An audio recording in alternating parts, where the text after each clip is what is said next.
start joining this Kahoot game. I will just be putting it up. If you can hear me, please do a thumbs up.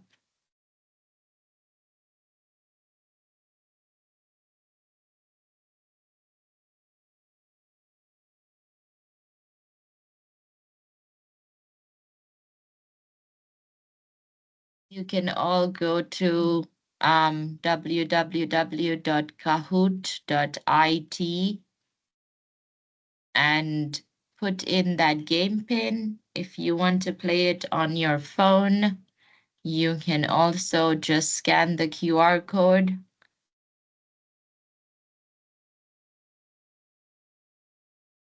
Please join my game.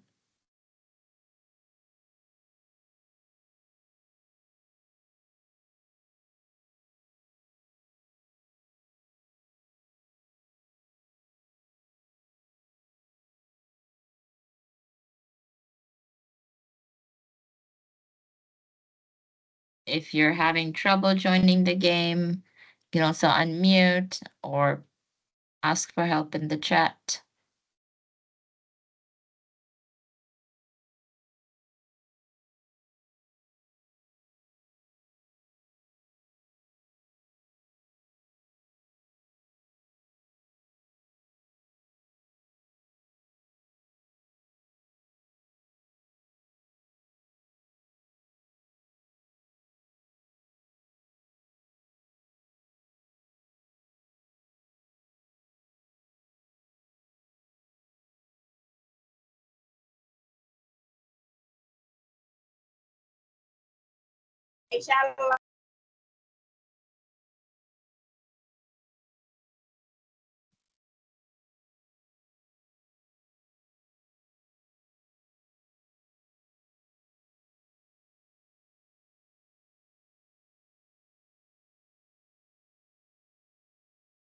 Should I put the QR code back up? Are people having trouble joining the game?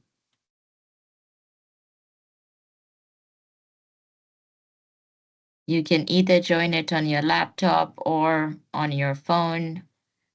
If you're doing it on your phone, you can just scan it, or you can go to kahoot.it and put the pin in there. Yes, I can see a hand up. You can unmute and go ahead.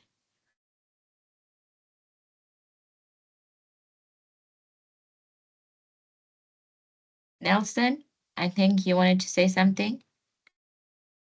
Just a good morning. Morning. Sorry, a Yes. good evening. Yes. I'm online. All right. Yes, I managed to join. Great. Which one are you? So Can you see yourself on the screen? I'm not able to see. Are you able to see my screen? Yes. What's your see name that you got in? the one I put in? Yes. Are you in the game? Nelson Wahabala. I don't think you're in the game yet. Are you sure? Yes, can you see yourself on my screen right now? Is your nickname on my screen? I can see Vio, I can see Yars, I can see The Office, Cop, Small Boy. Yeah, I'm also seeing Office Cop. Yes. Are you using your phone or your laptop? The phone. Okay, and you scanned the code? The code. Did you scan this? I didn't scan it. You put the game pin? How did you get into the game? Email. I joined it through the email. No, I need you to go to open your browser and you go to www.kahoot.it. Or you can also scan this with your phone and join the game. It becomes hard to scan when you have it on the phone. You can also use the browser. You don't need to scan. You just go to I can put the link for you on the chat. You click on it. Yes.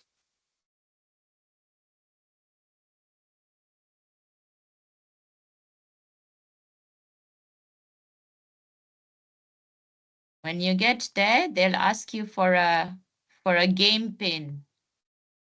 And the game pin is Yes. here up on my screen. The one on the screen. Yes. 87781. 89781.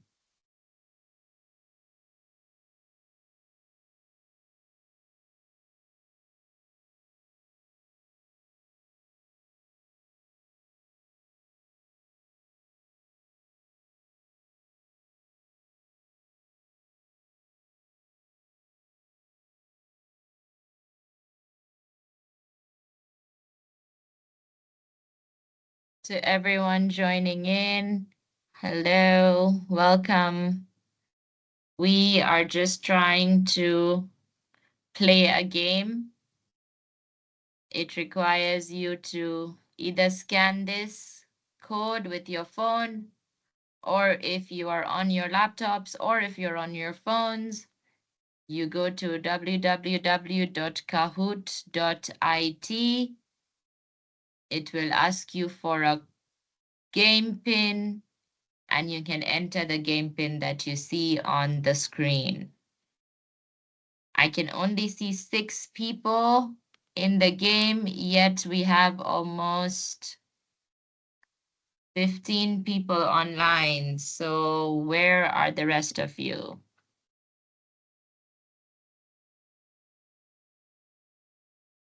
If you're having any trouble, please put your hand up or write in the chat and we can help you.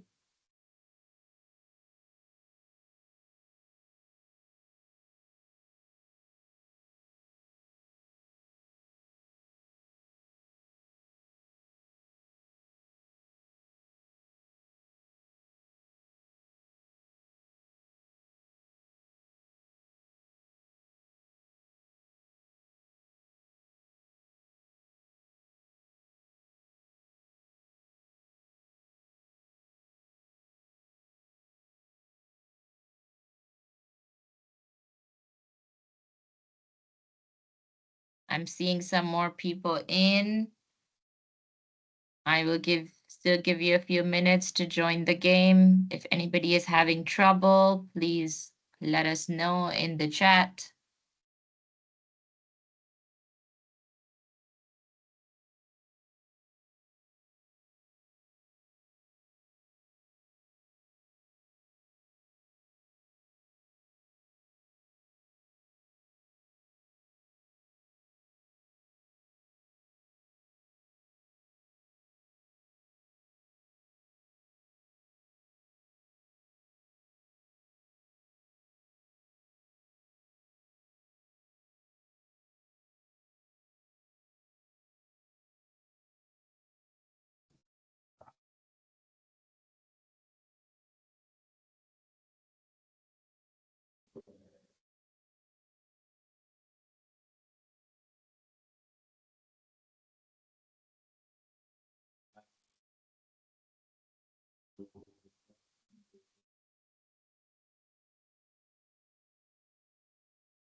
All right. I'm now seeing almost 16 people up. We are just going to wait for 2 more minutes. Welcome everybody. My name is Ria Hirani and I am the head of content development at Startup Africa. And I'm very excited to have you all here. I want to start off with the game, and it's just a simple quiz that we're going to do. The fun part about Kahoot is that not only do you have to be correct, but you also have to be quick. So the person who answers the fastest and the correct answer gets more points.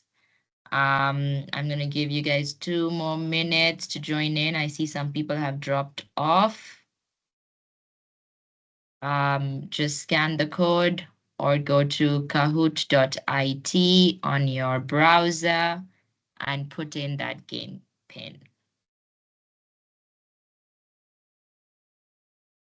When we start off, we'll start off with simple questions that are not scored so we can get a feel of how the platform works. So don't worry about the first question.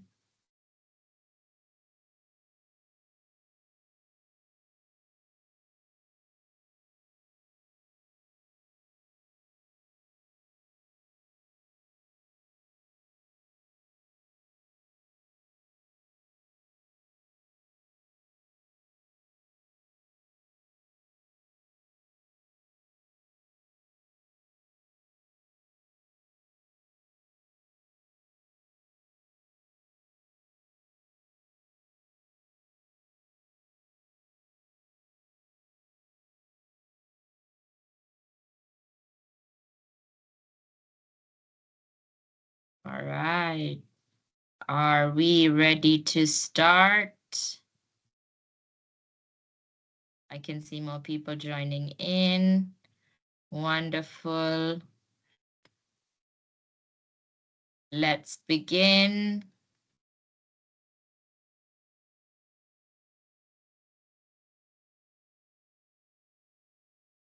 So our first question is not scored, so don't worry. How are we feeling today? Are we energized and excited? Are we tired and ready for the weekend? Are we curious? Are we ready to learn lots? This question is not graded. Just want you to get used to the platform.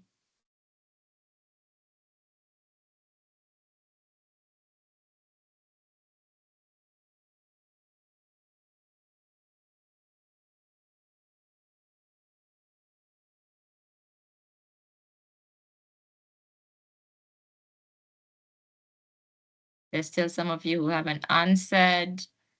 Remember, it's about being quick.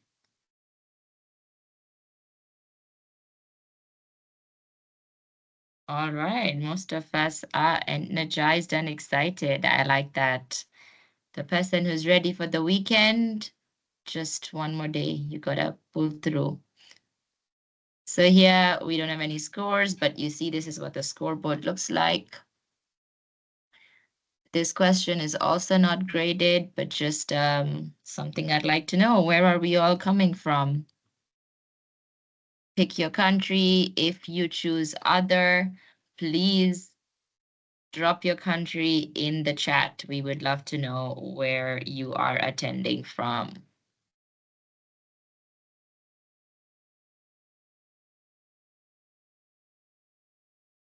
All right, we've got lots of Tanzanians and Ugandans in the house. Other, I'm seeing 2 people. Please let us know where you are from. We will now get into our first graded question. I hope you guys are ready. What is the best way to teach entrepreneurship? Learning by doing, long lectures, textbooks, or exams? An easy one.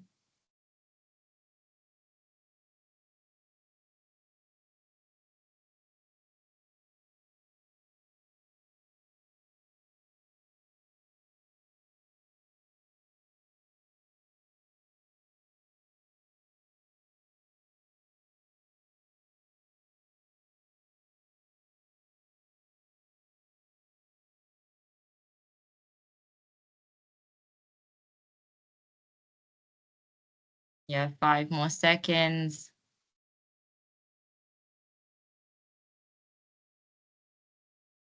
Yes, well done. Most of us got that correct. And the person who got it fastest was The Office. Well done. And we have Yaz and May and Bunda, not all too behind. Where should students test their business ideas? Social media, friends and family, in class, out in the real world. Where are we testing our ideas?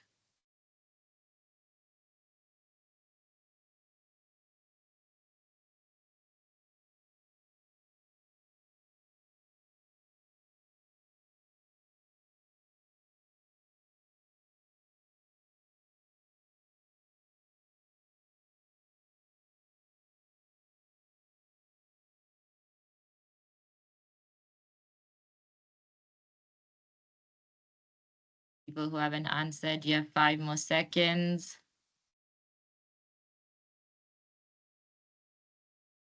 Yes, we should try out our products and ideas in the real world.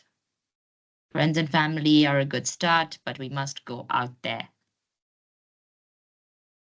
And Diaz has taken over.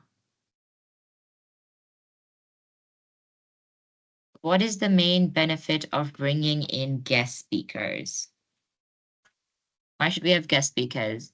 They come and help us assess people, they bring real world experience, they make class longer, they replace faculty.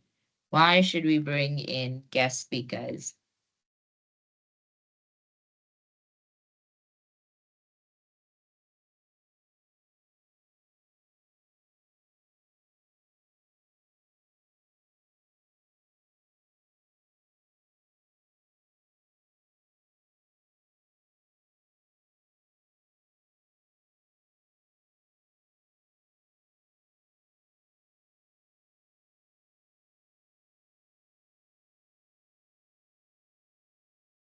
All right, all of us got that correct. Let's see who was the quickest. Still yours, but we have new people on the board. Miss V and Sabra, welcome to the top 5. Let's continue.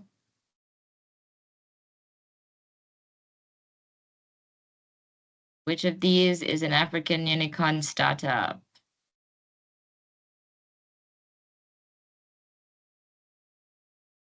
You can select more than one.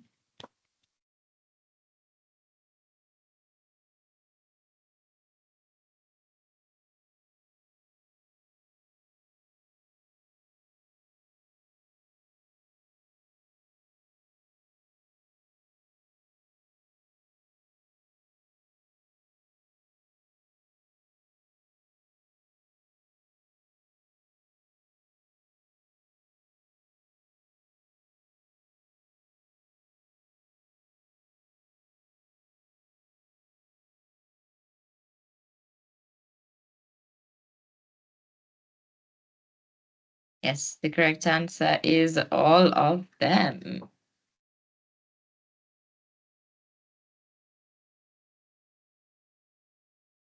All right. Welcome to Vika and Isaac to the board. Yours is still on top, though. We have 4 more questions. Well, 3 more questions. What keeps students engaged during long sessions? Homework, slides, tests, games, and energizers.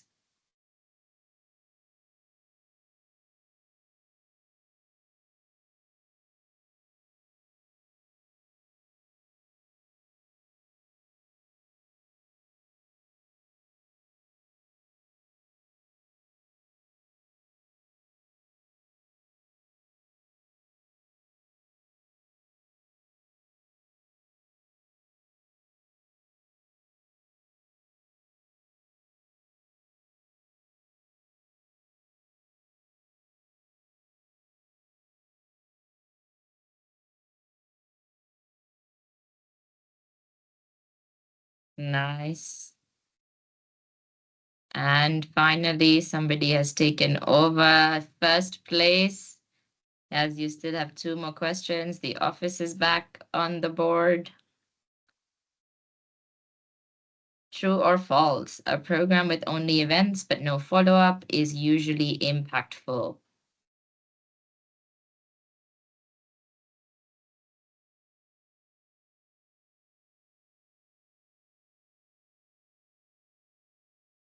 A program with only events but no follow-up is usually impactful.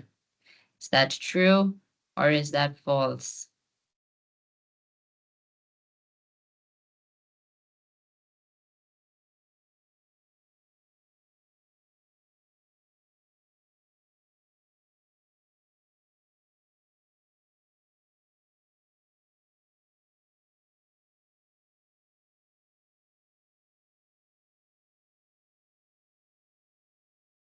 Well done, everyone. We always must follow up. Well done.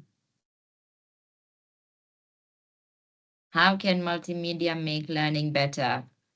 I mean pictures, I mean videos, articles, podcasts. Does it make sessions more interactive? Does it waste some time? Does it replace facilitators? Does it add confusion?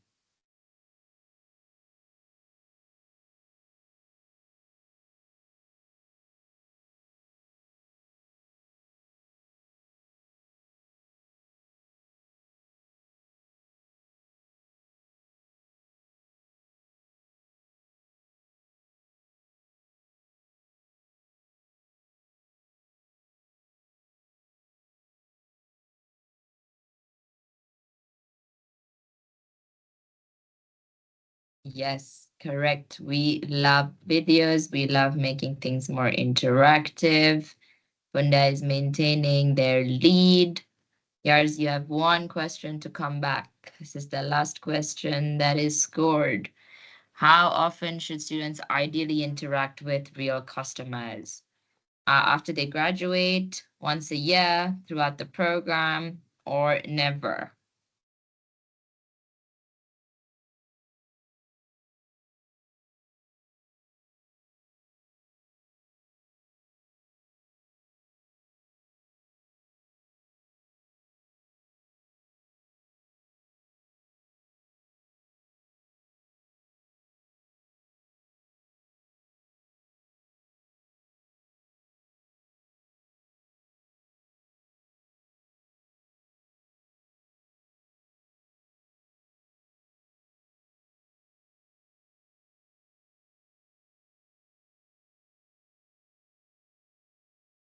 Well done.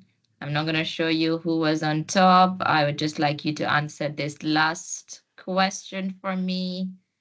What role do you currently play in your university? Are you a hub manager? Are you a professor? Are you a dean? Or do you have another position? If you choose other, please write in the chat what your position is.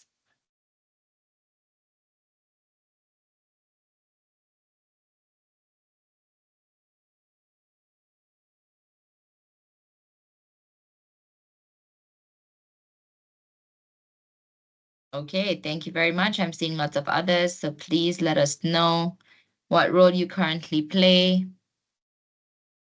And now let's see. In third place, we have Yars. Well done. And then in second place, we have Sabra. And our winner here is Bunda. Well done.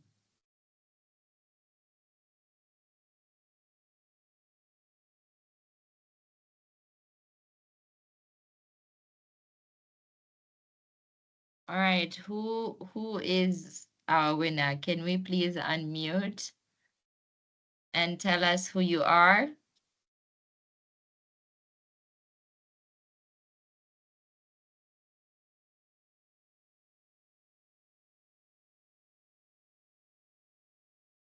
Can you please unmute and tell us who you are? Is this your first Kahoot?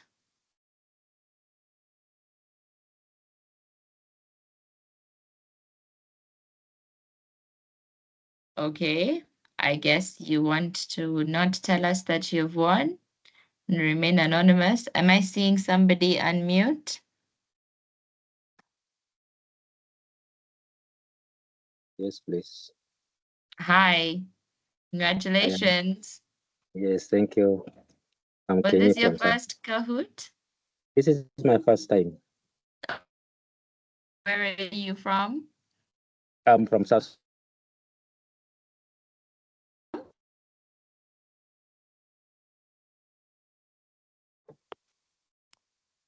Oh, Hello, hi.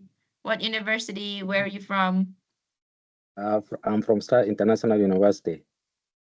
All right. Yes, Thank you for joining us. yeah, I'm glad. All right. I'm seeing some more people on the chat. I've got somebody from Rwanda. Welcome, Jordan. All right. Please also let us know what universities you guys are from. Everybody feel free to drop your university um below. Thank you for participating in the Kahoot. We will now jump into our agenda for today. I will be taking you through 5 hacks that I have to create impactful programs. And then we are going to look into teaching principles and tips. I would love for you all to participate as much as you'd like and send us questions and comments. If you feel like you want to speak up, please feel free to put your hand up, or if you need to ask a question, put your hand up or put it in the chat, and I will stop and try to answer you. Um,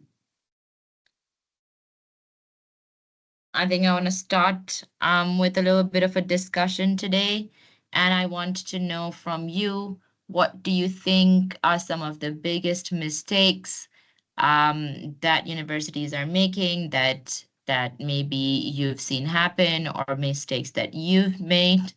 Why are programs not working, or what are the problems that you've seen in some of the programs that you've offered or that you've attended? I would love to hear from some people. You can drop it in the chat. You can put your hand up. What are some things that are not working?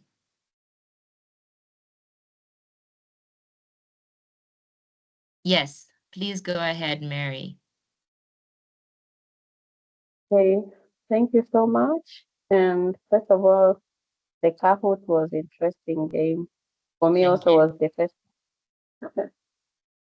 Okay, the things, the programs mostly are not working, especially for me in my experience because I'm working with a university here in Tanzania. It's a University of Iringa. Um, it's because most of the hubs are not hiring people or staff who are separate from academic. So you find the same academic staff are the same people who are running the hub. So they're having a lot of stuff doing which are committed to them with the academics. So you find that they start maybe a little bit of the program, then they don't finish it because of a lot of piles of work. Yeah, thank you.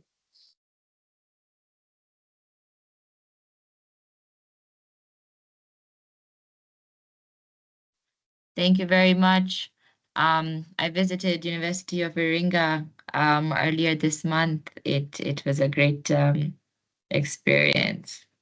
Anybody else want to tell me why their programs are not working or problems they see with their programs?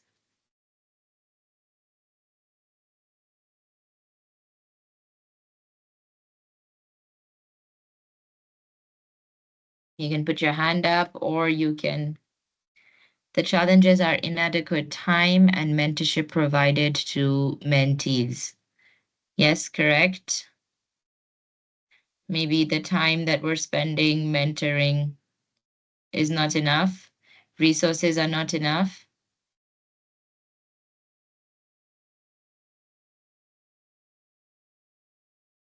Any other challenges? Mary, is your hand up again?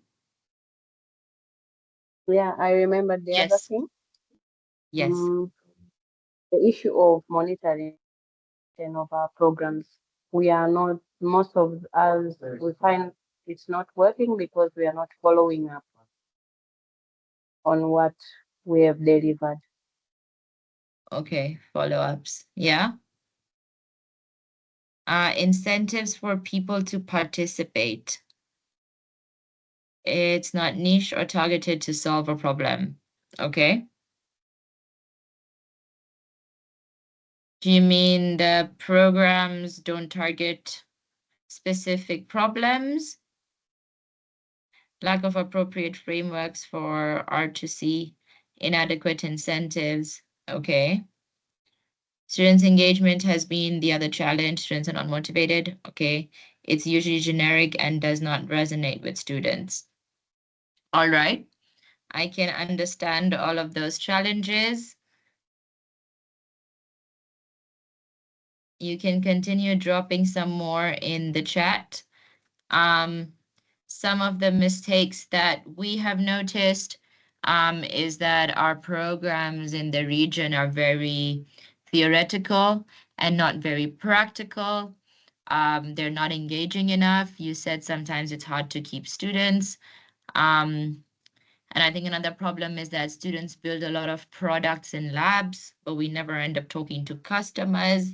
So we usually end up building product that's not fitting the market. Like you mentioned, Mary, having the wrong facilitators, because a lot of people facilitating are still part of academia. Maybe they're not the correct people to be running these. Sometimes maybe we cover the wrong topics and they're not relevant to the students. And like all of you said, there's no structured support afterward or follow-ups. So these are some of the mistakes that startup and we've noticed over the years. And here are some of the things that we try to do to help. So the first step into creating impactful programs is to understand your students. You have to start with what are the challenges that the students, the startups, or the ecosystem currently facing. You have to ask your students what stage they are in. Most oftentimes, we end up creating programs that we feel like we should help everyone, but we cannot help everyone. Programs that target specific groups, if they're all in idea stage, or if they're all post revenue, or they're all prototyping, we need to figure out what stage people are at and meet them there. What are they missing from the current support system? Do they want to talk to an expert? Do they just want technical advice? Do they want money? What is it that is missing from the current support system that they have? And then lastly, is there a specific barrier holding back entrepreneurship at your particular university? Sometimes it's not a generic problem. Sometimes it's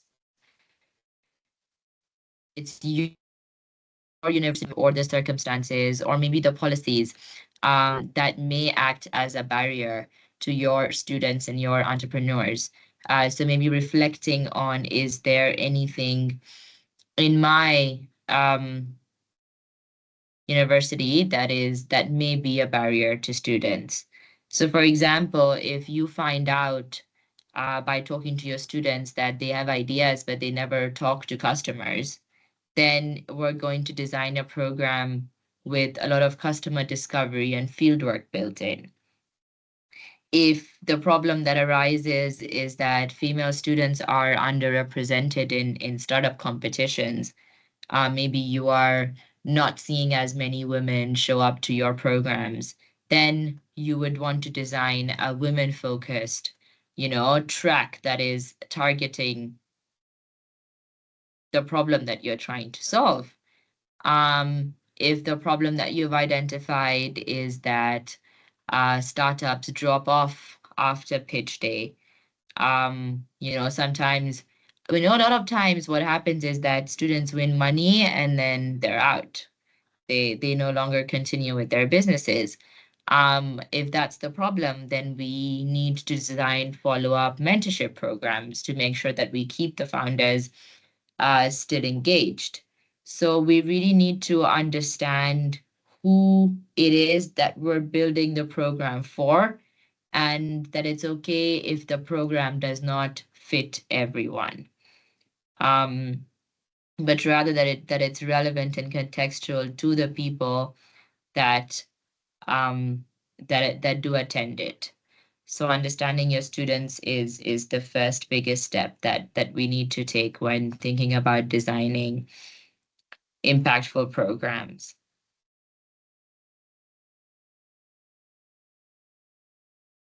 Then the second thing that we need to know, once we know, okay, you know what, we're going to build a program for people in the early stages, people who are still at ideation, maybe some have prototypes, but they're still on very early stages. Then you want to say what type of implementation is it going to be? And here we need to look at two different things. And I want to start first with events versus programs, and then we will come back to the duration. So a lot of the times when we are planning, we end up planning events and think that they are programs, but events are usually one-off activities, maybe a day, maybe 2 days. It's not something that you do consistently, it's not long. Versus programs, which are usually a multi-week journey. You probably do it over a couple of weeks, maybe even months. Events are usually with the goal of raising awareness. You want to inspire you want to inspire students, you want to bring in new ideas, versus programs where you actually work on the skills and give your participants individual attention.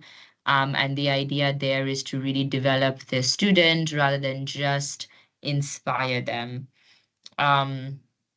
Programs are meant to be transformational, and we build the person over time that we spend with them.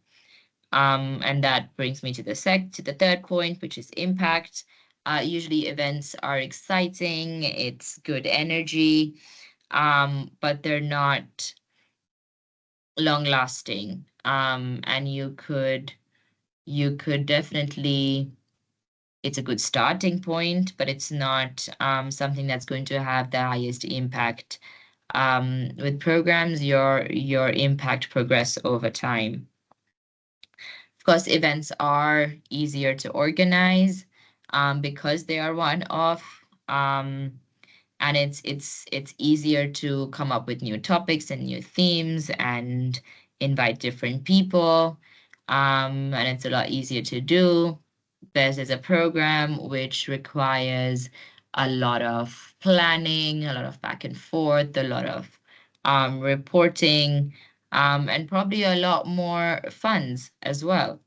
Um, and and and so those are the four major differences that I would like you to think about when you're planning something. So for example, an event would be a hackathon versus a program would be something like Entrepreneurship Level 1, which is a program that Startup runs, where we do a week-long boot camp with the students, and then it is followed up with mentorship and some more one-off events.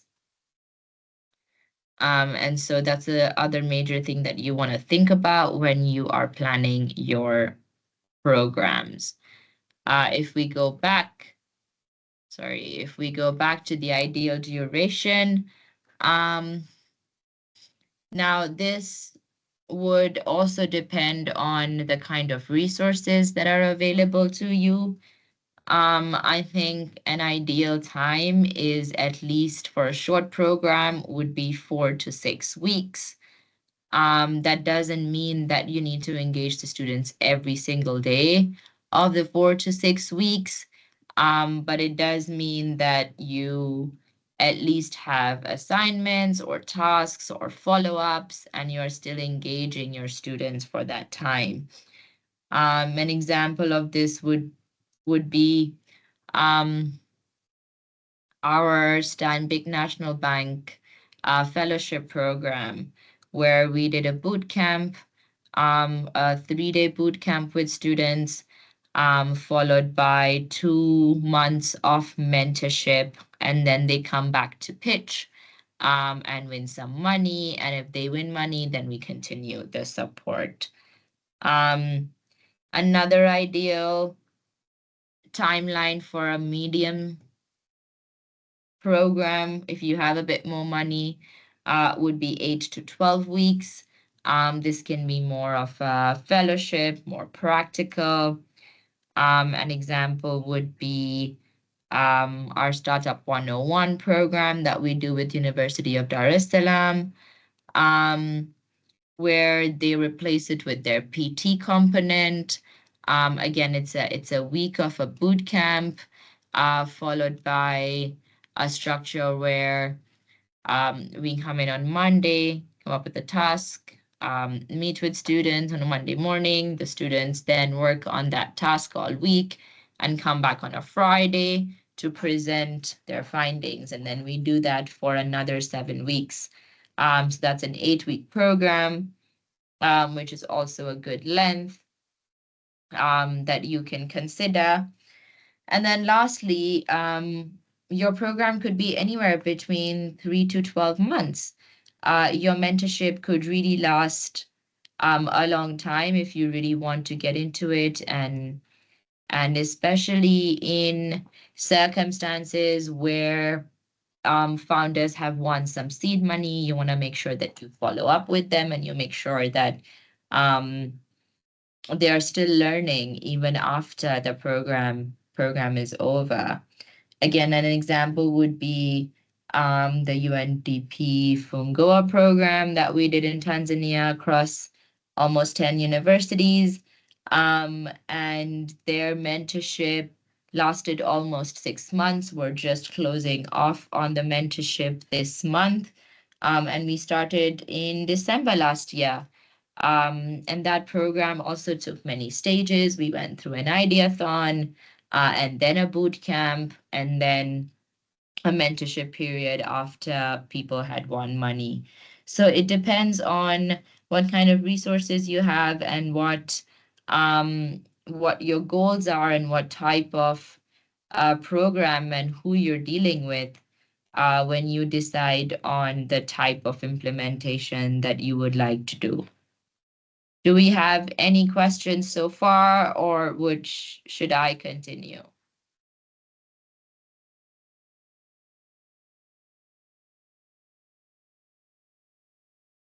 If you have a question, you can unmute yourself.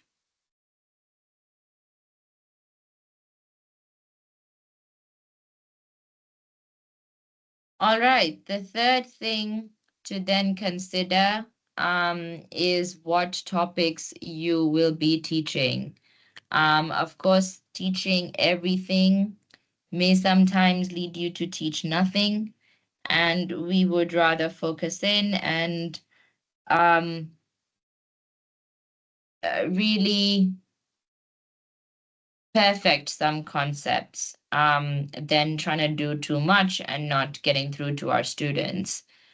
Some of the major topics that we always consider in our programs is the business model canvas. We always integrate some aspect of design thinking, financial feasibility. Do you know the basic numbers in your business? Do you know how to calculate your break-even point? Sales and marketing is a big one.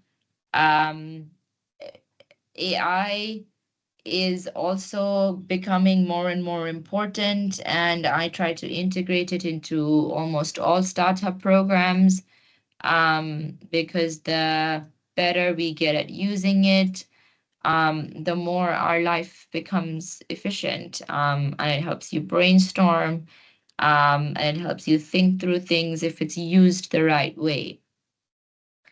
Bookkeeping and managing finances are another big one, as well as building and hiring teams. Of course, these are not all the topics, and this is obviously not set in stone, but you should pay attention and focus on what other topics that you are going to bring to the table. Once again, it would depend on what you find out in the first step, which is understanding your students, and that will guide you to decide the topics that you would continue with.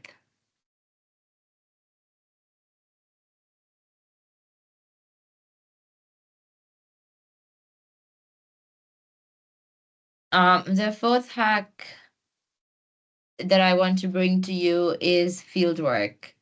You can't learn to ride a bicycle by watching a PowerPoint. You have to get on the bike. And that's exactly how entrepreneurship works. You have to get out and you have to actually do the work. So we love to integrate fieldwork into our programs. Customer discovery is a big one. We go through why you should talk to customers, what makes a good interview. We do some role plays, and then students go outside and talk to a minimum of 10 potential customers or existing customers. And they collect feedback and they take notes. And then when they come back, we have a discussion about it. It really puts you out of your comfort zone to go out and do something. Similarly, we do demand tests where students go and try to sell their product, whether it's prototype, whether it's the service, but they actually try to get a paying customer. We do competitor analysis, or you could do something as simple as visits to other startups or industries or factories, but you have to get out there and you have to see not all the learning can be done in the classroom.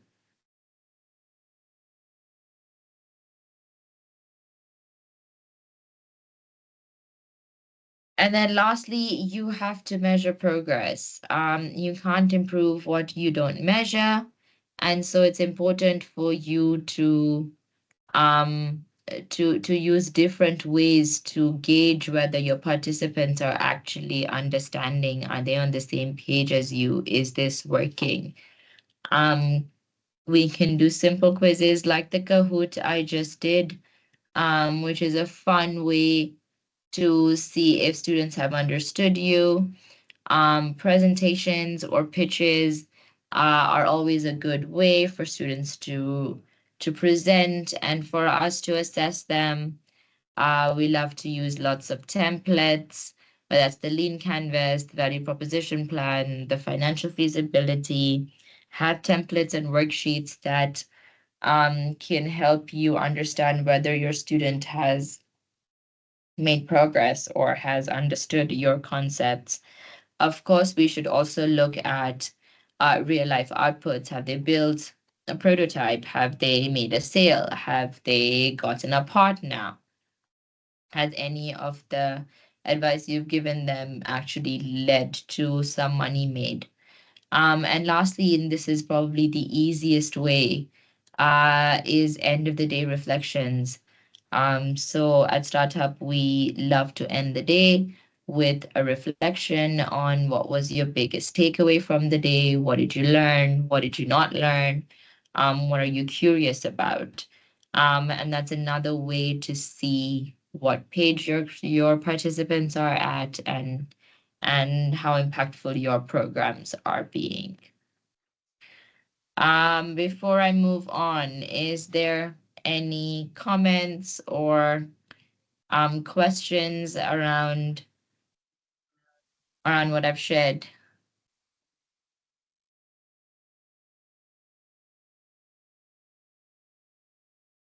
Okay, I'm seeing some questions on the group. Can a masterclass be considered an event? Um, Yes, I think a masterclass would be considered an event. However, if we are consistent with our master classes, then maybe it can be a program. However, we have different people attending the different master classes, so I would still consider them events more than a program. I hope that answers your question. Article 5, we need a high level of understanding in our business life. I missed the Kahoot thing. What is it and how can it be useful? It's an interactive online quiz that you can host live with your students. It's a very fun way, even just for icebreakers. It's a fun way to get some polls, some information, and test your students. And then can you repeat number 2? I was offline. Very quickly, number 2 was events versus programs. Um,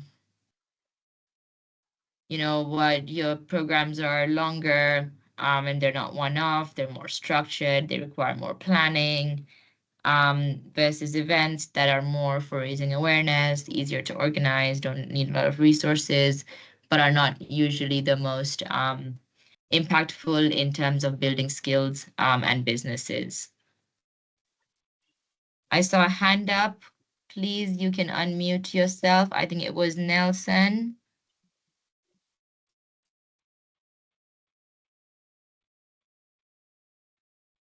Yes, Nelson, you can unmute. Yeah, go ahead. Thank you very much. I will say evening members. My question, I would wish to know, as we have said, that a program could take like 2 weeks to 3 weeks or even a week, and an event can be for days or 1 day. I would wish to know, as an entrepreneur, what would be the best way to run a program with limited funds. Thank you. Okay. I think it goes back to what your students need or what they are having challenges with. That would help you organize this. Because sometimes we end up organizing things or getting guest speakers that are not really speaking to the kind of businesses that our students have. Um, or sometimes we're bringing in partners that may not be able to relate to the kind of content that is required by our entrepreneurs. So I think it all depends on what is the need and how you're prioritizing that need. If your students are maybe more established businesses that need investment, then maybe your program needs to be around fundraising and it needs to be around pitching and making good pitch decks. Um, and so I think prioritizing and deciding what you want to focus on would help you build programs with limited resources because you would have prioritized. What is a Kahoot? Is it some sort of website or app? It is a website. It's a website. It's free for up to 30 users, but if you have more than 30 users, then you have to switch over to a paid account. You can just look it up online. It's very easy to use. Nelson, does that answer your question? Yes, I got the content. My question is answered. All right. Are there any other questions? As we end the program, or as we are towards to end the program, in most cases we face challenges as when we attend when we attend events or when we attend online. Like after the session, we also need those if that information, but we end up, if you are not online, you don't get the information, and yet we have an email where we can at least access the information. So we request Some of us were disturbed by the internet connection. So under some other circumstances, we would just read and maybe we get what it was. We will try to share some of these with you after the meeting. Are there any other questions or shall we continue? I see a hand. Yes, please, Violet. Thank you. Thank you so much, Hiram, for that very good presentation. I just wanted your guidance on running programs of mentorship for startup students, especially when your environment of learning is virtual, such that you are doing everything virtually. How best can we be able to develop this kind of mentorship to really enhance and teach the students knowledge and skill in their startup and mentorship and innovation programs? Thank you for that. If you'd allow me, I would like to take that question towards the end of the program after my slides. I just have a few more slides and I'll come back to that question. I also wish that you attended our masterclass last month because my colleague Noah did a masterclass on mentorship, especially. And it was a very good one, but I will get back to you after I finish off some of these slides, if that's okay, because I think some of these slides may answer your question. Any other questions?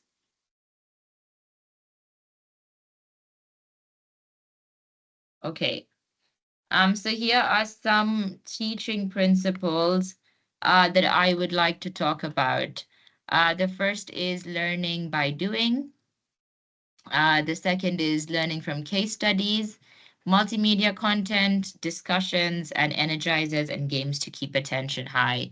So these are some of the things that we do to keep our programs interesting and relevant.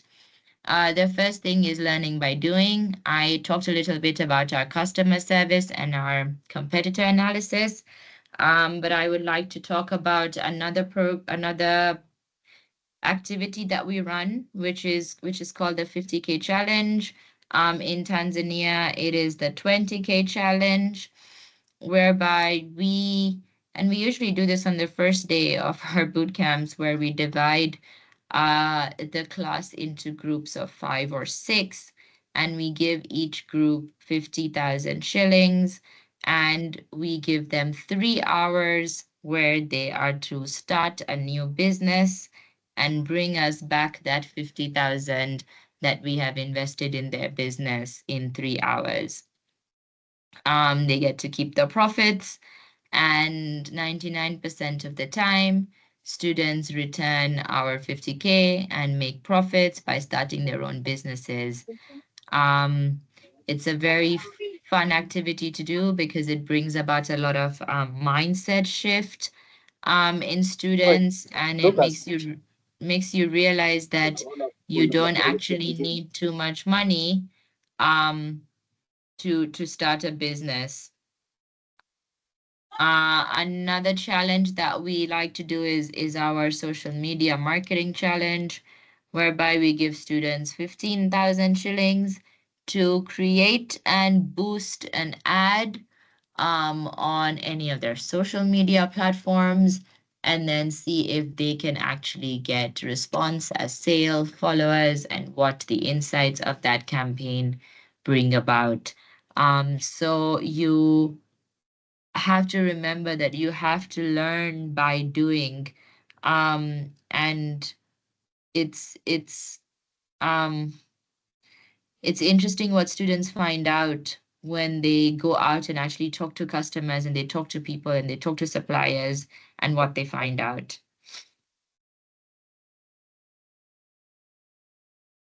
Then we have case studies.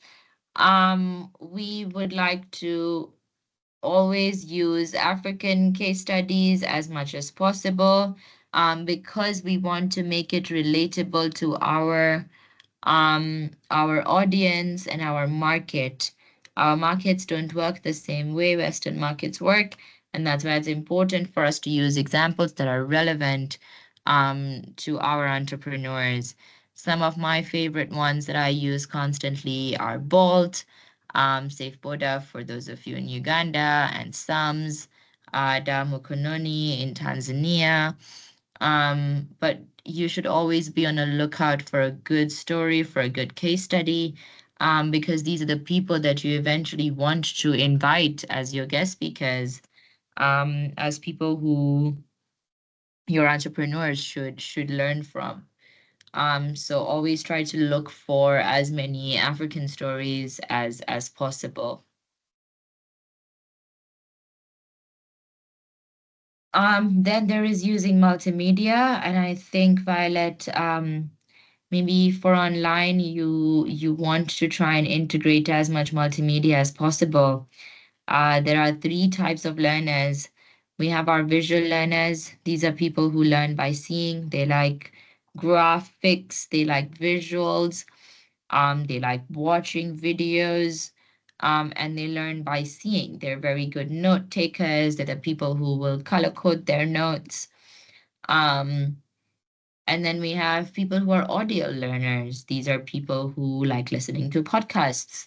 They like audiobooks. They need to hear it. They need to be sitting in the front of the class, and listening, maybe recording their lectures. And then there are people who learn by doing. These are your kinesthetic learners. These are the people who they would rather pull apart a whole machine and put it back together, and that's how they learn. And we have to be able to cater for all types of learners, all in the same room. And that's what multimedia helps us do. But we also don't want to use videos that are too long. We want to use them to spark discussions. So nothing over 15 minutes. I would even say 15 minutes is too long. But we want to use videos that are short, but then are followed by discussion. Again, let's try and find videos that fit the African context and always reflect during or after videos. What I mean by during is you can also pause the video, have a discussion, and then continue. Watch the same video and then reflect again afterwards. On that note, discussions are very, very important for students to share and feel like they're being heard. People learn from other people as much as they learn from a trainer. I think a successful training is also one where participants talk more than the facilitators. When you're engaging them and they're interacting, that makes a good class. Ask discussion-provoking questions and always design your programs to make time for engagement between participants. And you may think this may be difficult to do online, but you can still have discussions online. You can have breakout rooms. There are a lot of interactive games that you can play live with people. There are whiteboards you can explore. So I still think there's a lot of potential even for online programs to have engagement. And then lastly, we want to do lots of energizers and games, at least 3 to 4 in a day. You want to have one at the beginning of the day. You want to do one mid-morning, one after lunch. And you want to check in regularly. Ask the students, where are their energy levels? Do we need to dance? Do we need to stretch?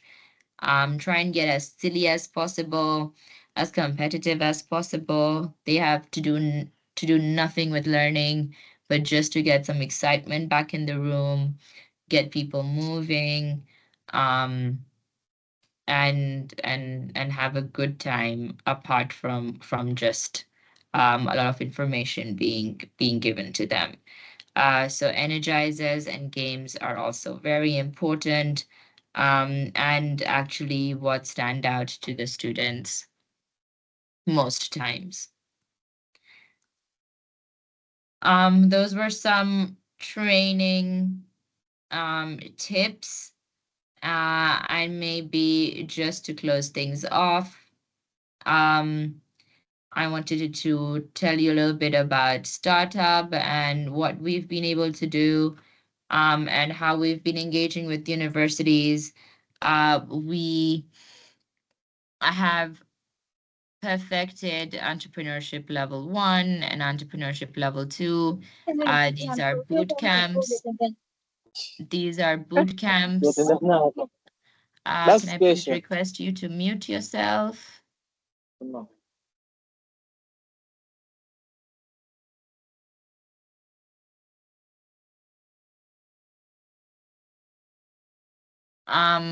We created these for Barara University, that and they are integrating these into their curriculum. But these are essentially programs that can be run in any university, from idea stage to growth stage to acceleration. And then we also created a course on digital marketing, and startup. And some of the activities and the businesses that started in these programs. I have two stories I would like to share with you. We have Herbal Spark toothpaste, that was from our first cohort in Barara University. He made his first sales during a demand test, where we challenged our students to go and actually try and sell their product. Now they have graduated, they have moved out to Kampala, and they have almost 150 plus recurring monthly customers, that they're selling to. They've done so much product development, they benefited from the mentorship that they got, and they're still part of the startup family. Similarly, Kawu made their first sales, um, during our program, during a demand test once again. And now he's at almost 20,000 paying users, every month. It just goes to show that your programs can really have an impact if we're doing it right, and if we're doing it practically, and if we're really sending our students out, into the world, and making them experiment and test their product. We have a lot more student stories to share over the very many different programs. Um, and we would love for your universities to also, have success stories like that. We already work with a lot of universities across the country, but we can also help you co-design programs, train your trainers, mentorship programs, boot camps, workshops, and you can always reach out to me, and set up a meeting to see what can be done. Um, and we would love to help and grow the ecosystems in the different countries. That's it from me. I'm going to open it up to some questions again, or comments. Let us know.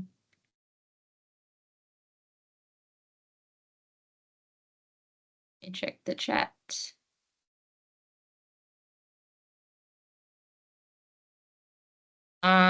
How can startups try surviving with the high rates of inflation, given their limited funding and stiff competition with already existing ventures? Okay, that's a very difficult question that you're asking me. I think if startups are really solving a problem, and they're doing it in the most efficient way, and if they're building this around their customers, and they know this is a solution that customers want, then they may be able to position themselves, to survive and actually attract more funding to them.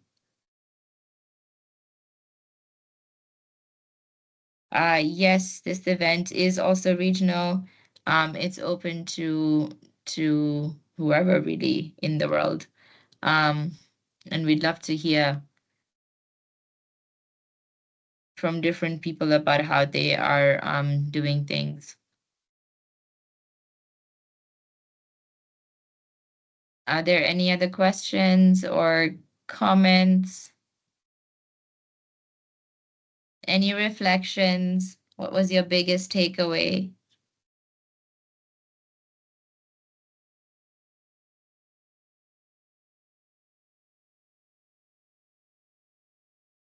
Violet, have I answered your question, or would you still like me to get into online programming? Thank you so much.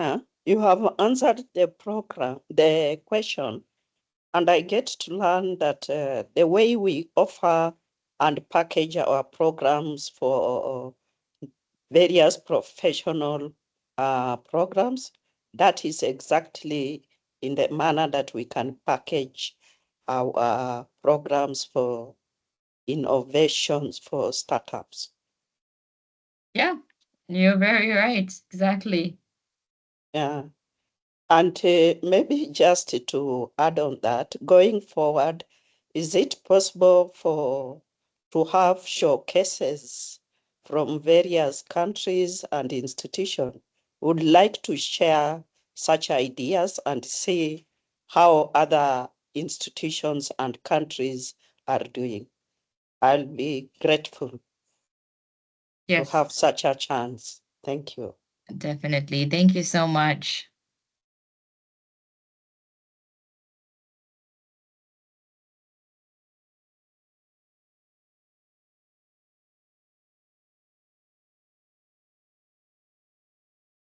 Any other questions or comments or reflections? My takeaway is on how I can differentiate between events and programs, the issue of understanding our students so it can be easy to design the programs which are meaningful to our startups. Session was really helpful for me. Thank you. I'm glad. Action over theory. Yes, correct. We try to make things as practical as possible.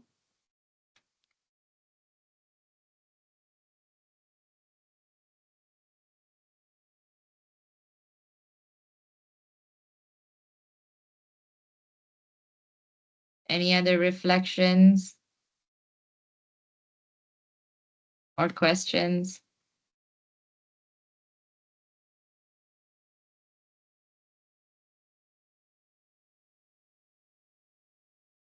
All right, then. If there is no more reflection, we can call it a day. Thank you very much to everyone for taking out the time.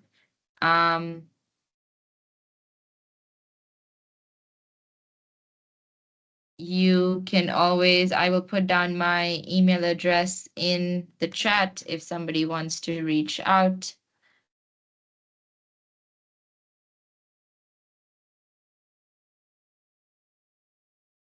Okay, I'm still seeing some more comments. If I were a student, I would appreciate the support and feeling like someone has my back when I start my venture, which shows in the applicable approach you did in the slides. Thank you for the great insights. You're welcome. Thank you so much for joining us. My biggest takeaway is the importance of grounding every program in a clear theory of change. It has reminded me that effective program design isn't just about activities, it's about being intentional, aligning with the needs of the target audience, and having a strong results framework that connects inputs to outcomes. You're so correct. Additionally, clarity not only strengthens implementation, but also makes monitoring and evaluation much more meaningful. Thank you for the session. Yes, that is a wonderful insight as well. It becomes very easy. Yes, I'm seeing a hand up. Go ahead, please.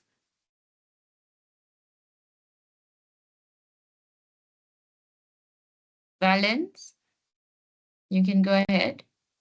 You're on mute. Yes, hello, how are you? Good, thank you. Yeah, I'm pleasure to have this event. I'm coming from Rwanda, and where I'm doing. So I see in this event is me only from Rwanda.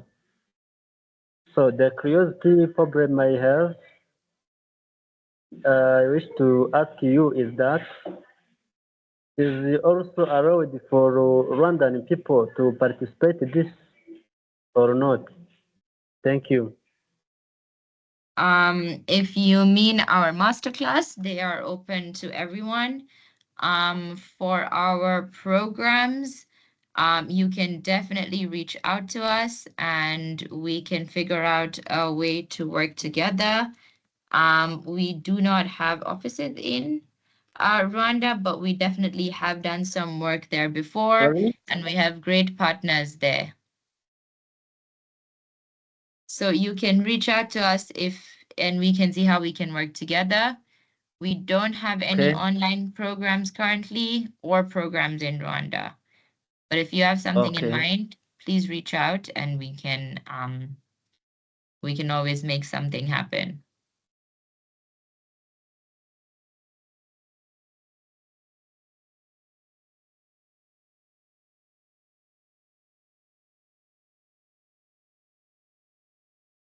Any other questions? Okay, okay.